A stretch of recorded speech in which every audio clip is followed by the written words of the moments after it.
കുഞ്ഞിനെ പ്രസവിച്ചിരിക്കുന്നു. ഞങ്ങളുടെ വീട്ടില് ഞങ്ങളുടെ ബെഡ്റൂമില് സക്കരിയാക്കാന്റെ കൂടെ ഇരുന്നിട്ട് ഒരു അക്യുപഞ്ചറിസ്റ്റിന്റെ സഹായത്തോടെ ഞങ്ങളുടെ വീട്ടിൽ പ്രസവിച്ചു. ഞാനിപ്പോ ഹോസ്പിറ്റലിലും പ്രസവിച്ചു, വീട്ടിലും പ്രസവിച്ചു. ഹോസ്പിറ്റലിൽ വെച്ച് നടക്കുമ്പോൾ നമ്മൾ ഒരുപാട് ശാരീരികമായിട്ടും മാനസികമായിട്ടും ഒരുപാട് തളരുന്നുണ്ട്. അവിടെ ഇപ്പോ വേദന മരുന്ന് വെച്ചിട്ട് വേദന വരുത്തിക്കുന്നുണ്ട്, നിർബന്ധപൂർവ്വം പുഷ് ചെയ്യിപ്പിക്കുന്നുണ്ട്. പിന്നെ അവിടെ സ്റ്റിച്ച് ഇടേണ്ടി വരുന്നുണ്ട്. ഇങ്ങനെ ഒരുപാട് കാര്യങ്ങൾ അവിടെ നടക്കുന്നുണ്ട്. പക്ഷെ വീട്ടിൽ ഞാൻ പ്രസവിച്ചപ്പോൾ ഇതൊന്നും ഞാൻ അറിഞ്ഞിട്ടില്ല. പുഷ് ചെയ്യേണ്ടി വന്നിട്ടേ ഇല്ല, പുഷ് ചെയ്തിട്ടില്ല ഞാൻ. അവസാന ലാസ്റ്റ് സമയത്ത് കുട്ടി പുറത്തേക്ക് വരുന്ന ഒരു ചെറിയ വേദന, അത് മാത്രമാണ് ഞാൻ അറിഞ്ഞിട്ടുള്ളത്. അതുകൊണ്ട് ഞാൻ പറഞ്ഞത് ഇത് എനിക്ക് ഭയങ്കര സന്തോഷകരമായിട്ടുള്ളൊരു കാര്യമാണ്.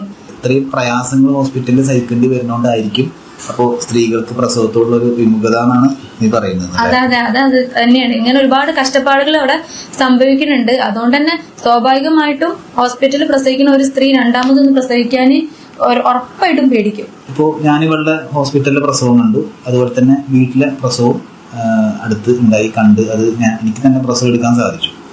അപ്പോൾ എനിക്ക് മനസ്സിലായൊരു കാര്യവും, ഇപ്പോൾ ഹോസ്പിറ്റലിൽ ഇപ്പോൾ കഴിഞ്ഞ തവണ ഇവൾ പ്രസവിക്കുമ്പോൾ അല്ലെങ്കിൽ പൊതുവെ പെൺകുട്ടികൾ പ്രസവിക്കുമ്പോൾ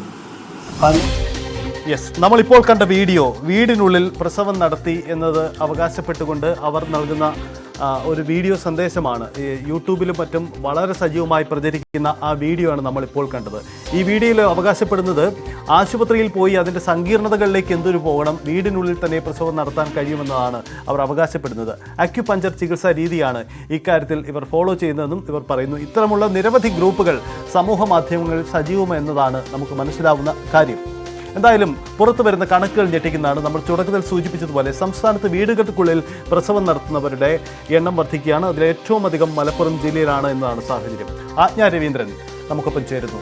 ആജ്ഞ പുറത്തുവിടുന്ന ആ കണക്കുകൾ, ആ വാർത്തയിൽ സൂചിപ്പിക്കുന്ന കണക്കുകൾ ഞെട്ടിക്കുന്നതാണ്. കാരണം സംസ്ഥാനത്ത് ഈ തരത്തിൽ പ്രസവം ഇപ്പോഴും നടക്കുന്നു എന്നതാണ്.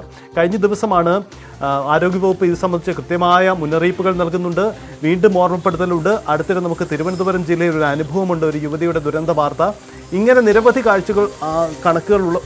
കാര്യങ്ങളുള്ളപ്പോഴും സംസ്ഥാനത്ത് ഈ കണക്കേറുന്നു എന്നതാണ് വസ്തുത. എന്താണ് ഈ കണക്കിൻ്റെ ഒരു ചിത്രം? സംസ്ഥാനത്ത് മലപ്പുറത്തിന് പുറമെ മറ്റേതൊക്കെ ജില്ലകളിലാണ് ഈ തരത്തിലുള്ള ഒരു പ്രവണത വർദ്ധിച്ചു വരുന്നത്?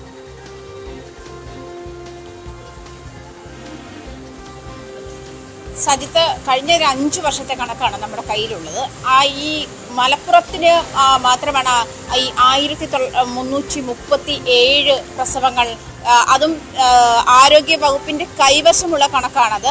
അത്രയും പ്രസവങ്ങൾ ആ 5 വർഷത്തിനുള്ളിൽ നടന്നു എന്നുള്ളത് മലപ്പുറം ജില്ലയിൽ മാത്രമാണ്. പക്ഷെ മറ്റ് ജില്ലകളിലെയും സ്ഥിതി വ്യത്യസ്തമല്ല. ഇത്രയും വലിയ കണക്കുകൾ അല്ലെങ്കിൽ വലിയ നമ്പർ പ്രസവങ്ങൾ അവിടെ നടക്കുന്നില്ലെങ്കിൽ പോലും കോട്ടയത്താണ് കഴിഞ്ഞ 5 വർഷത്തിനുള്ളിൽ ഏറ്റവും കുറവ് പ്രസവം നടത്തുന്നത്. 42ആണ്. പക്ഷേ 2937 പ്രസവങ്ങളാണ് ഈ 5 വർഷത്തിനുള്ളിൽ ഈ സംസ്ഥാനത്താകമാനം വീട്ടിലെ പ്രസവം എന്നുള്ള നിലയിൽ രേഖപ്പെടുത്തിയിട്ടുള്ളത്. അത് ആരോഗ്യവകുപ്പിന്റെ കയ്യിലുള്ള കണക്കാണ് കഴിഞ്ഞ 5 വർഷത്തിൽ. പക്ഷെ നമുക്ക് 2019 മുതലുള്ള കണക്ക് നോക്കിയാൽ ഈ ഓരോ വർഷവും ഈ കണക്കുകൾ ഏറുന്നതാണ്. കാരണം 2019-2020 അത് 467 ആയിരുന്നെങ്കിൽ 2023-24 523, അത് 2024 ഏപ്രിൽ മുതൽ സെപ്റ്റംബർ വരെയുള്ള കണക്കിൽ അത് 200 കവിഞ്ഞു എന്നുള്ളതാണ് ആരോഗ്യവകുപ്പ് മുന്നോട്ട് വയ്ക്കുന്ന കണക്ക്. അങ്ങനെയാണ് അത് ഈ പറഞ്ഞതുപോലെ സർക്കാരിന്റെ റഡാറിൽ പെടുന്ന കണക്കുകളാണ്, പെടാത്ത കണക്കുകൾ വേറെയുണ്ട് എന്ന് തന്നെയാണ് ആരോഗ്യവകുപ്പ് സ്ഥിരീകരിക്കുന്നത്. അങ്ങനെയാണ്. കാരണം ഇതിന് സാധ്യതകളില്ല. കാരണം സജിത് സൂചിപ്പിച്ചതുപോലെ മനുഷ്യാവകാശ കമ്മീഷൻ വരെ ഇടപെട്ട സാഹചര്യങ്ങളുണ്ട്, സ്ത്രീകളുടെ ആരോഗ്യ പ്രശ്നങ്ങളുണ്ട്. മുൻകാലങ്ങളിൽ സ്ത്രീകൾ വീട്ടിൽ പ്രസവിച്ചതുപോലെ ഒരു പക്ഷേ ഇപ്പോഴത്തെ സ്ത്രീകൾക്ക് അവരുടെ ഫിസിക്കിന്റെ പ്രശ്നം കൊണ്ട്, അധ്വാനത്തിന്റെ അധ്വാനത്തിലുള്ള വ്യത്യാസം കൊണ്ട്, ശാരീരിക അധ്വാനത്തിലുള്ള വ്യത്യാസം കൊണ്ട് അത്തരം പ്രസവങ്ങൾ സാധ്യമാകുന്ന സാഹചര്യം തുച്ഛമാണ് എന്ന് തന്നെയാണ് ആരോഗ്യ വിദഗ്ധന്മാർ മുന്നോട്ട് വയ്ക്കുന്നത്. അങ്ങനെ തന്നെയാണ്. കാരണം ഇപ്പൊ തന്നെ അസ്മയുടെ മരണം നമുക്ക് ഉദാഹരണമായിട്ട് എടുക്കാം. കാരണം ഒരു സ്വാഭാവിക, ഇന്നലെ പോസ്റ്റ്മോർട്ടം റിപ്പോർട്ട് വരുന്ന സാഹചര്യത്തിൽ സ്വാഭാവികമായി പ്രസവത്തിന് ശേഷമുണ്ടായ ബ്ലീഡിംഗ് മാത്രമായിരുന്നു അസ്മയ്ക്ക് ഉണ്ടായിരുന്നത്.